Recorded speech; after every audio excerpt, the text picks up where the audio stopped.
এই লোকটা গরিব হওয়ার কারণে তার বউ তাকে ডিভোর্স দেওয়ার সিদ্ধান্ত নেয়, কিন্তু হঠাৎই একদিন সেই লোক 25 মিলিয়ন টাকা লটারি জিতে যায়। কিন্তু এই ব্যাপারটা গোপন রাখার জন্য সে এমন এমন কাজ করে যা দেখে হাসতে হাসতে আপনার পেট ব্যথা হয়ে যাবে। জীবনে তো নায়ক জসিমের লটারি জেতার গল্প অনেক দেখেছেন। চলুন আজ তাহলে লটারি জেতা নিয়ে ভিন্নধর্মী একটা গল্প দেখে আসি। গল্পের শুরুতেই আমরা সেন্টি নামের একটা লোককে দেখতে পাই যে তার ফ্যানের ভেতরে ঘুমাচ্ছে। সকালে যখন তার ঘুম ভাঙে সে বাইরে বেরিয়ে এসে দেখতে পাই বেগুনা নামের একজন পুলিশ অফিসার দাঁড়িয়ে আছে। সে সেন্টিকে বলে বন্দরের পাশে এরকম ভাবে গাড়ি পার্কিং করা যাবে না। তো যাই হোক, এরপরে সেন্টি তাড়াহুড়ো করে রেডি হয়ে তার কাজে চলে যায়। সে মূলত একটা ইয়টে কাজ করত, কিন্তু প্রতিদিনের মতো আজকেও দেরি করে আসার কারণে তার মালিক রোমোলো তাকে তার বেতন দিয়ে কাজ থেকে বের করে দেয়। কিন্তু কাজ সেরে যাওয়ার আগে রোমোলো সেন্টিকে দিয়ে ইয়টের সব বাথরুমগুলো পরিষ্কার করায়। এরপর সেন্টি তার ভ্যান নিয়ে চলতে শুরু করে, কিন্তু রাস্তার মাঝখানেই হঠাৎ করে তার গাড়ির পেট্রোল শেষ হয়ে যায়। গাড়িতে পেট্রোল নেওয়ার জন্য সে পাশের একটা পেট্রোল পাম্পে যায়। এই পেট্রোল পাম্পে তার বন্ধু পেড্রো কাজ করে। সেখানে যাওয়ার পরে পেড্রো তাকে তাদের কলেজের রিইউনিয়নের ব্যাপারে বলে। এই রিইউনিয়নে তাদের কলেজ ফ্রেন্ডরা কলেজ শেষ করার পর প্রথম একসঙ্গে দেখা করবে, কিন্তু সেন্টি তাকে জানায় তার এখন তার ওয়াইফের সাথে একটা মিটিং এ যেতে হবে। আসলে তার ওয়াইফ ম্যাটি তার কাছ থেকে ডিভোর্স চায়। তারপর যখন তারা মিটিং এ যায় তখন মিটিং এ বলা হয় তারা যদি সত্যি ডিভোর্স নিতে চায় তাহলে তাদের যত সম্পত্তি আছে সবকিছুর অর্ধেক অর্ধেক ভাগ হবে। এরপর তাদেরকে বলা হয় ডিভোর্সের সব কাজ শেষ হতে 2 থেকে 3 মাস সময় লাগবে। এই কথা শুনে ম্যাটির রাগ হয়ে যায়, কারণ এই 2-3 মাস তার সেন্টির সাথে থাকতে হবে। এরপর তারা সেখান থেকে বের হয়ে রাস্তায় আসে। ম্যাটি তার সাথে না গিয়ে একা সেখান থেকে চলে যায়। তখন লটারি বিক্রি করা একটা মহিলা সেন্টিকে ডাকে তার কাছ থেকে লটারি কেনার জন্য। সেন্টি কিছু না ভেবে জীবনের প্রথমবার আমাদের বাংলা সিনেমার জসিমের মতো একটা লটারির টিকিট কিনে ফেলে, আর তারপর সে তার লটারির টিকিটটা সে তার সিগারেটের প্যাকেটের সাথে রেখে দেয়। এরপর সে সন্ধ্যায় তাদের সেই রিইউনিয়ন পার্টিতে যায়। সেখানে গিয়ে সে তার 2 বন্ধু পেড্রো আর মার্কাবের সাথে দেখা করে। সে ওই পার্টিতে তার ওয়াইফ ম্যাটিকেও দেখতে পায়, যে তার স্কুল ফ্রেন্ড ম্যারিওর সাথে কথা বলছিল। ম্যারিও স্কুল পড়াকালীন সময়ে অনেক মোটা ছিল, যার কারণে তাকে নিয়ে সবাই খুব হাসি ঠাট্টা করত, কিন্তু এখন সে একেবারেই অন্যরকম হয়ে গেছে, অনেক বেশি ফিটফাট হয়ে গেছে। তাকে দেখতে বেশ হ্যান্ডসাম লাগছে। তখন ম্যাটি তাকে বলে আমি যেই সুপার শপে কাজ করি, ম্যারিও সেই সুপার শপের সেখানকার নতুন বস। এই কথাটা শুনে সেন্টির বেশ হিংসা হয়, কিন্তু তবুও সে কিছু না বলে সেখান থেকে চলে আসে আর তার বন্ধুদের কাছে যায়। এদিকে ম্যাটি তার বান্ধবী ন্যারেনাকে বলে যে সে ম্যারিওকে পছন্দ করে, কিন্তু সে এই ব্যাপারে একটু কনফিউজড। আর তাছাড়া তার আর সেন্টির এখনো ডিভোর্স হয়নি। তো যাই হোক, এরপরে সেন্টি বাসায় ফিরে এসে সিগারেটের প্যাকেটটাকে ডাস্টবিনে ফেলে শুয়ে পড়ে। তার একটুও মনে থাকে না যে সিগারেটের প্যাকেটটার সাথে তার লটারির টিকিটটাও রয়েছে। পরের দিন সকালবেলা ম্যাটি সবকিছু পরিষ্কার করার সময় ডাস্টবিনের ময়লাগুলো একটা পলিথিনে করে বাইরে ফেলে দিয়ে আসে, আর তারপর সে তার কাজে চলে যায়। এদিকে সেন্টি তার ফোনে রেডিও অন করে দিয়ে গোসল করতে ওয়াশরুমে যায়। তখনই রেডিওতে লটারির কথা বলতে শুরু করে। সেখানে বলা হয় 25 মিলিয়ন টাকা জিতেছে যেই লোক, তার এখন পর্যন্ত কোনো খোঁজ পাওয়া যায়নি। এই কথাটা শুনে সেন্টির তার টিকিটের কথা মনে পড়ে যায়। সে গোসল বাদ দিয়ে সেই ময়লা আবর্জনা ফেলার জায়গাটাতে চলে যায়। বেশ কিছুক্ষণ খোঁজার পরে সে ওই ময়লার স্তূপের ভেতরে তার লটারির টিকিটটা খুঁজে পায়। এরপর যখন সে রেডিওতে শোনা লটারির নাম্বারের সাথে তার লটারির নাম্বারটা মিলায়, তখন সে খুশিতে চিৎকার করতে থাকে। তাকে দেখে বোঝাই যাচ্ছে না যে সে হাসছে নাকি কাঁদছে। সেই খুশিটার খবরটা দেবার জন্য ম্যাটিকে কল করে, কিন্তু ম্যাটি তার কলটা রিসিভ করে না। এজন্য সে তাকে সরাসরি খবরটা দেওয়ার জন্য সেই সুপার শপে চলে যায় যেখানে ম্যাটি কাজ করে। কিন্তু সেখানে এসে ম্যাটি আর ম্যারিওকে একসাথে দেখে ফেলে। তাদেরকে দেখে তার মনে হয় যে দুজন দুজনকে কিস করছে, কিন্তু আসলে ঘটনাটা অন্য। ম্যারিও তাকে কিস করতে যায় ঠিকই, কিন্তু সে তাকে বাধা দেয়। কিন্তু এটা তো আমাদের জসিম জানে না, ও সরি সেন্টি জানে না। তার মন ভেঙে যায়। সে মন খারাপ করে গাড়ি নিয়ে বেরিয়ে পড়ে, কিন্তু যখনই সে তার লটারির টিকিটটা দেখে তখনই তার আবারও মুখে হাসি ফুটে ওঠে। এরপর সে লটারির টিকিটটা নিয়ে ব্যাংকে চলে যায়। ব্যাংকের সবাই তার হাতে টিকিটটা দেখে তার দিকে তাকিয়ে থাকে আর তার সম্পর্কে কথা বলতে শুরু করে। সেন্টি এটা দেখে একটু নার্ভাস হয়ে যায় আর এজন্য সে ব্যাংক থেকে তড়িঘড়ি করে বের হয়ে আসে। ব্যাংক ম্যানেজার ড্যামিন তাকে আটকানোর চেষ্টা করে, কিন্তু সেন্টি তার ভ্যান নিয়ে সেখান থেকে চলে আসে। কিন্তু কিছুক্ষণ পরে সে যখন বুঝতে পারে ড্যামিন আগে থেকে তার ভ্যানের ভিতরে উঠে বসেছিল, তখন সে তাকে দেখে চমকে ওঠে। আসলে ড্যামিন সেন্টির লটারিতে জেতা টাকা নিয়ে তাকে ফাইন্যান্সিয়াল অ্যাডভাইস দেওয়ার জন্য তার পিছে পড়ে রয়েছে। ঠিক তখনই পুলিশ অফিসার বেগোনা তার ভ্যানটা থামিয়ে তাকে অ্যাডভাইস দিতে শুরু করে।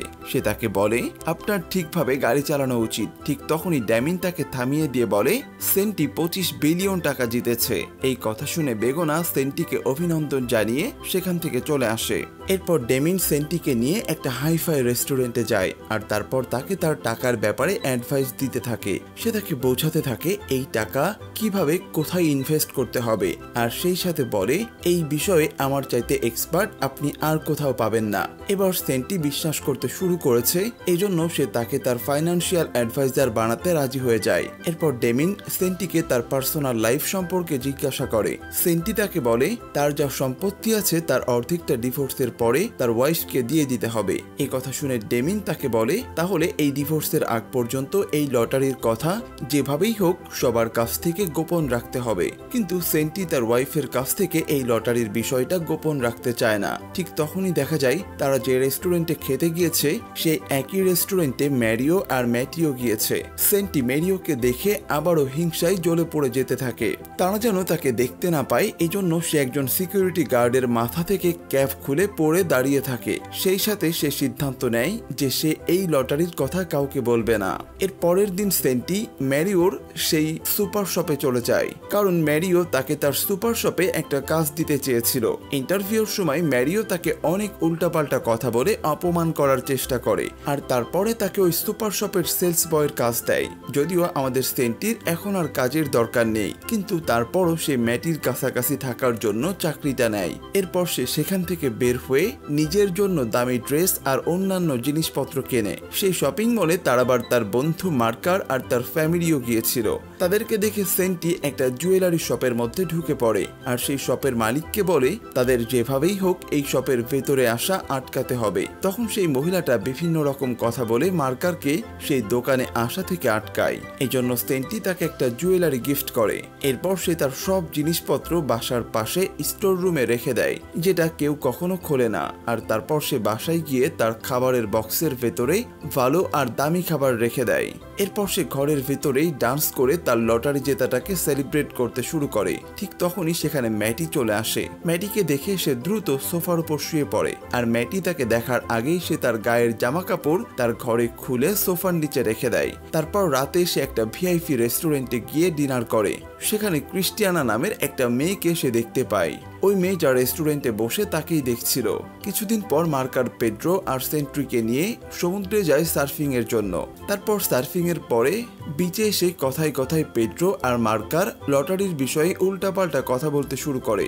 সেন্ট্রি যখন তাদেরকে এই সব বিষয়ে উল্টাপাল্টা কথা বলতে নিষেধ করে, তাদের মনে হয় সেন্ট্রি আবার লটারি জিতে যায়নি তো। তাদের এই কথা শুনে সেন্ট্রি জোরে জোরে হাসতে শুরু করে আর তারপর সে বলে এমনই যদি হবে তাহলে কি আর আমি এই সুপার শপে সেলসম্যানের কাজ করতাম। এদিকে বিচে তাদের সাথে ম্যারিওর দেখা হয়। সেন্ট্রি জানতে পারে ম্যারিও তার চেয়ে অনেক ভালো সার্ফিং করে। তারা তিন বন্ধু যখন গাড়িতে করে ফিরে আসছিল তখন রাস্তায় পুলিশ অফিসার বেগোনো তাদের গাড়িটা থামায় চেকিং এর জন্য।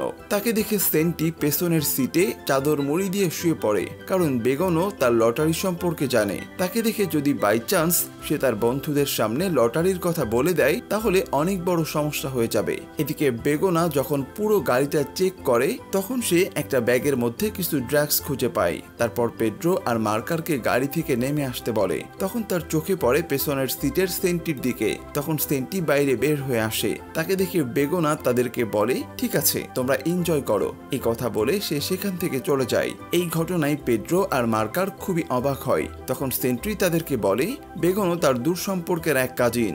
এদিকে ওই দিন রাতে সেন্ট্রি একটা হোটেলে গিয়ে থাকে। পরদিন সকালে যখন তার ঘুম ভাঙে সে দেখতে দেখতে পায় অনেক বেলা হয়ে গেছে, তাই সে দৌড়াতে দৌড়াতে লেট করে সুপার শপে গিয়ে পৌঁছায়। ম্যাটি যখন তার কাছে এসে জিজ্ঞাসা করে সে সারা রাত কোথায় ছিল, তখন সেন্ট্রি ভুলে ভুলে বলে ফেলে যে সে বড় একটা হোটেলে ছিল। তো ম্যাটি তার কথা বিশ্বাস করে না। সে তাকে বলে, তুমি রাতে থাকো আর না থাকো এটা নিয়ে আমার কোনো সমস্যা নেই, তুমি ইচ্ছা করলে প্রতিদিনই তোমার ভ্যানে থাকতে পারো। তারপর সেখানে ম্যারিও চলে আসে আর তার সার্ফিং স্কিল নিয়ে তার সাথে মজা করে। এই ব্যাপারটাই সেন্ট্রি খুব অপমানিত হয়, তাই সে ড্যামিনির সাথে পরামর্শ করে অস্ট্রেলিয়া থেকে একজন দক্ষ আর ফেমাস সার্ফিং প্লেয়ারকে হায়ার করে। সেন্ট্রি বেশ কিছুদিন তার সাথে সার্ফিং প্র্যাকটিস করে। এভাবে কিছুদিন প্র্যাকটিস করার পর সেন্ট্রি এখন অনেক ভালো সার্ফিং করতে পারে। একদিন ম্যারিও সেই প্লেয়ার আর সেন্ট্রিকে একসাথে বিচে দেখে, কিন্তু সে কিছুতেই বুঝতে পারে না যে কিভাবে এত ফেমাস একজন সার্ফিং প্লেয়ার সে হায়ার করেছে। সেদিন সেন্ট্রির বন্ধুরা তাকে ফোন করে আসতে বলে, কিন্তু সে তাদেরকে না করে দেয়, কারণ তার ওই দিন সেই প্লেয়ারের সাথে ডিনার করার কথা ছিল। পরের দিন সকালবেলা সেন্ট্রি ডেমিনকে সাথে নিয়ে রোমোলোর কাছে যায় তার বোটটা কেনার জন্য।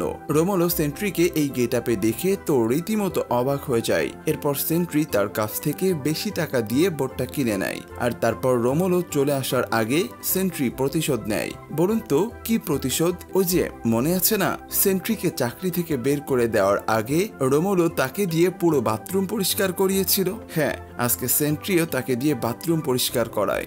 সেখান থেকে ফিরে আসার সময় রাস্তায় তার সাথে পেড্রো আর মার্গারেট দেখা হয়। তারা তার গায়ে এমন দামি পোশাক দেখে সেই পোশাক সম্পর্কে জিজ্ঞাসা করে। সে তখন তাদের কাছে মিথ্যা কথা বলে। সে বলে, আমি একটা নতুন চাকরি পেয়েছি আর সেখানে নতুন জামা কাপড় পরে চেক করতে হয়। এরপর সে কায়দা করে টপ একটা চেঞ্জ করার জন্য তাদের খোঁজ খবর নিতে শুরু করে, কিন্তু তারা দুজন রাগ হয়ে সেখান থেকে চলে যায়। আর রাগ হওয়ার কারণ হলো বেশ কিছুদিন যাবৎ সেন্ট্রি তাদেরকে অ্যাভয়েড করছে। এরপর রাতে সেন্ট্রি ডেমিনের সাথে ডিনার শেষ করে বাসায় ফিরে আসে। বাসায় ফিরে দেখে সেখানে মেয়েটির বাবা মা এসেছে। মেয়েটি তাদের বাবা মার কাছে মিথ্যা বলে যে তাদের সবকিছু ঠিকঠাক মতো চলছে, কিন্তু সেন্ট্রি চুপ করে থাকে না। সে তাদেরকে সত্যটা জানিয়ে দেয় যে তাদের ডিভোর্স হতে চলেছে। এরপরে আবারও সে রেস্টুরেন্টে চলে যায়। সেখানে আজকেও সে ক্রিশ্চিয়ানাকে দেখতে পায়, তবে আজকে সে নিজে থেকেই তার সাথে কথা বলার চেষ্টা করে। সে তার সাথে কিছুক্ষণ কথা বলে, তারপর ক্রিশ্চিয়ানা তাকে তার একটা কার্ড দিয়ে সেখান থেকে চলে যায়। এরপর সেন্ট্রি উদাস মনে রাস্তা দিয়ে হেঁটে যাওয়ার সময় তার বন্ধু পেড্রো আর মার্কারকে বসে ড্রিঙ্কস করতে দেখে, যেখানে আগে তারা তিনজন একসঙ্গে বসে ড্রিঙ্কস করত। তো এটা দেখে সে আবারও তার হোটেল রুমে ফিরে আসে আর মনে মনে চিন্তা করে, এত টাকা পয়সা থাকার পরেও এখন তার একটা নিজের মানুষ নেই, সে কতটা একা। তারপর সে ডেমিনকে কল করে একটা নতুন প্ল্যানে কাজ করতে বলে। তো পরের দিন সকালবেলা একটা মহিলা এসে পেড্রোর অনেক প্রশংসা করে। এরপর সে মার্কারের কাছে এসে বলে সে একটা কাজের অফার পেয়েছে।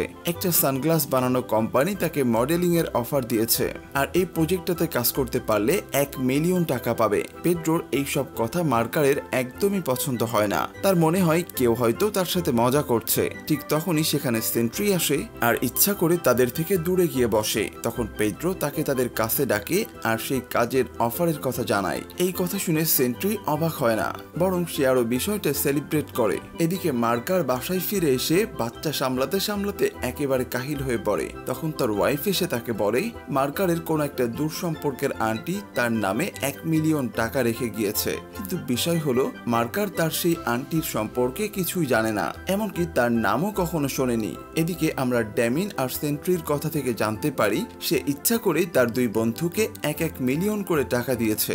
এরপর তারা জানতে পারে ম্যারিও মনে মনে একটা প্ল্যান করছে। সে মূলত এমন কিছু করতে চাচ্ছে যার ফলে সে সুপার শপ থেকে সব এমপ্লয়ীদেরকে বের করে দিয়ে অল্প দামে সেই মালিকের কাছ থেকে সুপার শপটা কিনে নেবে। এই কথা জানতে পেরে সেন্ট্রি সুপার শপে গিয়ে মেয়েটিকে এই বিষয়টা বলতে চায়, কিন্তু ম্যারিওর কারণে সে তাকে কিছুই বলতে পারে না। ম্যাডি তার সাথেই খারাপ ব্যবহার করে, কারণ সে প্রতিদিন দেরি করে কাজে আসে, আবার কখনো কখনো তো আসেই না। ম্যাডি তাকে বলে আমি তোমার এই সব কিছুতে একেবারে ক্লান্ত হয়ে গেছি, তুমি দয়া করে তোমার জিনিসপত্র নিয়ে বাসা থেকে বের হয়ে যাও। এরপর যখন সেন্ট্রি সুপার শপ থেকে বের হয় তখন সে দেখে মার্কার আর পেড্রো একটা নতুন গাড়ি নিয়ে তার কাছে এসেছে। তারপর তারা সবাই মিলে সেই গাড়িতে ওঠে আর অনেক জোরে গাড়ি চালাতে থাকে। সেন্ট্রি তখন বলে এই সব গাড়ি কিনে টাকা খরচ না করে তাদের উচিত ফ্যামিলির গাড়ির পেছনে টাকা খরচ করা। এই কথা শুনে মার্কার বলে, আমার টাকা আমি যেভাবে ইচ্ছা সেভাবেই খরচ করব। তখন পেড্রো বলে, আসলে আমরা দুজনেই বড়লোক হয়ে গেছি, আর সেন্ট্রি যেমন গরিব ছিল ঠিক তেমনই আছে, এজন্য তার এসব সহ্য হচ্ছে না। এইসব কথা শুনে সেন্ট্রি আর চুপ থাকতে পারে না। সে গাড়িটা এক জায়গায় দাঁড় করাতে বলে। তারপর সে বলে, এই গাড়িটা আমার টাকা দিয়ে কেনা। কিন্তু তার এই কথা শুনে কেউ বিশ্বাস করে না। এরপর মার্কার আবারও গাড়ি চালাতে শুরু করে, কিন্তু তখনই ভুলে মার্কারের গাড়িটা পানিতে পড়ে যায়। পানিতে পড়ে যাওয়ার সময় সেন্ট্রি জোরে বলে ফেলে যে লটারিটা সেই জিতেছে। এরপর রাতে তারা সবাই মিলে পার্টিতে খুব মজা করে। আজকে সেন্ট্রি তার বন্ধুদের সাথে খুব খুশি। পরের দিন বাসায় ম্যাটির সাথে ম্যারিওর কল আসে। ম্যাটি সেন্ট্রির সামনে তার সাথে কথা বলতে থাকে। এটা দেখে সেন্ট্রির প্রচন্ড রাগ হয়, আর সে ইচ্ছা করেই ম্যাটির সামনে ক্রিস্টিয়ানাকে কল করে রোমান্টিক কথা বলতে শুরু করে। এটা দেখে ম্যাটি প্রচন্ড রাগ হয়, আর সে হিংসাতে জ্বলতে থাকে। অন্যদিকে দেখা যায় ম্যারিও সুপার শপে সব এমপ্লয়ীদেরকে জানিয়ে দেয় যে খুব শীঘ্রই সুপার শপটা বন্ধ হয়ে যাবে। এই কথা শুনে ম্যাটি আর অন্যান্য এমপ্লয়িরা খুবই হতাশ হয়ে পড়ে। তখন সেন্ট্রি তার কাছে আসে আর তাকে বলে, চলো আজকে আমার সাথে ডিনার করবে। তার কথা শুনে ম্যাটি ভাবে ডিনারের টাকাটাও হয়তো তাকেই দিতে হবে, কিন্তু সেন্ট্রি তাকে বলে, আমি এতটাও অপদার্থ না যে যতটা তুমি মনে করো। এদিকে সেন্ট্রি তার বাসায় একটা রোমান্টিক ক্যান্ডেল লাইট ডিনারের ব্যবস্থা করে। ডিনারের সময় সেন্ট্রির কথা শুনে কিছু সময়ের জন্য ম্যাটি ইমোশনাল হয়ে পড়ে, কিন্তু যখনই সেন্ট্রি তাকে লটারির কথা বলে তখনই ম্যাটি মনে করে যে তাকে বোকা বানানোর চেষ্টা করছে। কিন্তু যখন সে ওই স্টোর রুমে যায় তখন ভেতরের জিনিসপত্র দেখে সে বিশ্বাস করতে বাধ্য হয়। কিন্তু এইটা নিয়ে সে খুব রাগ হয়, কারণ এতদিন পর্যন্ত তাকে কিছু বলেনি। সে সেন্ট্রিকে ঘর থেকে বের করে দেয়। এদিকে মার্কারও বাসা থেকে বের হয়ে আসে, কারণ তার ওয়াইফ তাকে অযথা খরচ করার জন্য অনেক কথা শুনিয়েছে। এদিকে পেড্রোর প্রথম মডেলিং এর ভিডিওটা ভাইরাল হয়ে গেছে।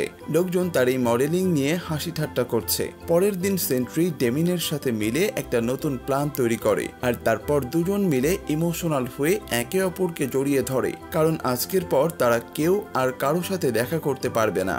এদিকে ম্যাটির বান্ধবী ম্যাটিকে বলে, লটারির এই বিষয়টা নিয়ে তোমার খুশি হওয়া উচিত, কারণ ডিভোর্সের পর সেই টাকার অর্ধেকটা তুমিই পাবে। ঠিক তখন সে দেখতে পায় তার ফোনে একটা মেসেজ এসেছে। সে মেসেজ চেক করে দেখে সেন্ট্রি তার টাকার অর্ধেকটা ট্রান্সফার করে দিয়েছে, এমনকি ডিভোর্স পেপারেও সাইন করে সেটা পাঠিয়ে দিয়েছে। তার বান্ধবী তাকে বলে, এখানে একটা সাইন করলেই তুমি 12.5 মিলিয়ন টাকার মালিক হয়ে যাবে, আর সেন্ট্রি সারা জীবনের জন্য তোমার জীবন থেকে চলে যাবে। কিন্তু এখনো ম্যাটির মনে হয় যে সে তাকে এখনো ভালোবাসে। এরপর ম্যাটি জানতে পারে যে সেই সুপার মার্কেট আবারও চালু হচ্ছে, আর কোনো এক অচেনা লোক এই মার্কেটটা কিনে নিয়েছে। তারপর সে সরাসরি ম্যারিওর রুমে যায়, আর সেখানে গিয়ে সে তাকে ফোনে কারো সাথে কথা বলতে শোনে। সে বুঝে যায় যে ম্যারিও একটা খারাপ লোক। তখন সে তাকে বলে, সেন্ট্রি আসলে তোমার সম্পর্কে ঠিকই বলতো, তুমি আসলেই একজন খারাপ লোক। সেই সময় ড্যামিন সেখানে চলে আসে আর বলে, ম্যারিওকে চাকরি থেকে বের করে দেওয়া হয়েছে, আর তার পোস্টটা ম্যাটিকে দেওয়া হয়েছে। ম্যাটি বুঝতে পারে এসব কিছু সেন্ট্রি করছে। সে ড্যামিনকে জিজ্ঞাসা করে, সেন্ট্রি কোথায়? তারপর সে দ্রুত সুপার মার্কেট থেকে বাইরে বের হয়ে আসে। তখন সে দেখতে পায় বেগোনা তার গাড়ির চালান কেটে দিয়েছে। তখন ম্যাটি তাকে বলে, এখনই আমার হাজবেন্ডকে আটকানোর জন্য এয়ারপোর্টে যেতে হবে। বেগোনা সেন্ট্রির নাম শুনে তাকে তার সাথে করে এয়ারপোর্টে নিয়ে যায়।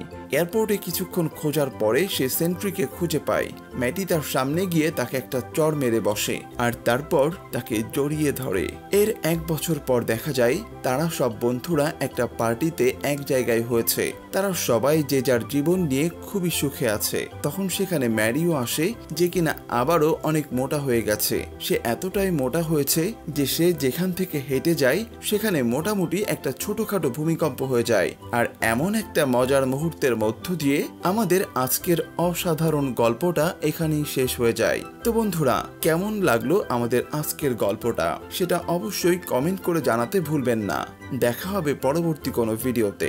সে পর্যন্ত সবাই ভালো থাকবেন, সুস্থ থাকবেন এবং সিনে গল্পের সাথে থাকবেন, এই আশা ব্যক্ত করে এখানেই শেষ করছি। আল্লাহ হাফেজ।